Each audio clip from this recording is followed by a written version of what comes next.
Hey guys, I'm here at Romio's and I'm gonna be trying the pizza. They don't do slices, so I had to get a whole pizza by myself, but don't worry, I ate the whole thing.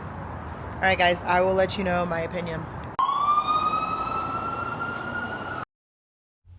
Okay guys, so once I walked in, this was kind of the layout. It was definitely clean, definitely nice, but that never depicts if the pizza is gonna be good or not. So this was what the back looked like. This was when I was asking him if they had single slices.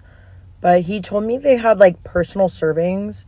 But I told him, no, I'm okay. I'll just get the full one. So I ended up ordering a whole pizza. It was $30 for one pizza, by the way. Yikes. There was literally sauce on the plate already, guys. Yikes. Right off the bat, Romeo's is off to a bad start. There was already sauce on the plate.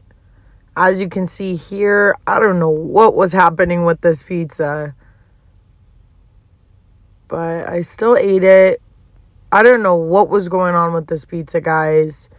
When he initially brought it out, I told him, bro, I ordered a pepperoni. And he was like, yeah, it's under the cheese. Who the fuck puts the pepperoni under the cheese? So that also made me mad because I don't even know if he gypped me because I don't know how many pepperonis he even put. If it's under the cheese, how am I going to know if you gypped me or not?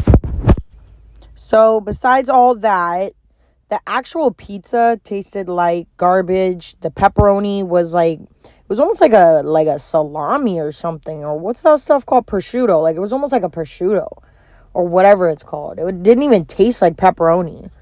I literally had to force all the toppings on the pizza.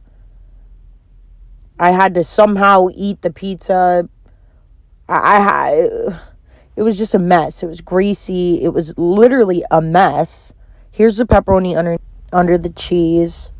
As you can see, all the toppings just slid right off. So automatically, that's a 0 out of 10 for me, guys. This was the worst place I've ever been. This has to be the worst pizza ever, guys.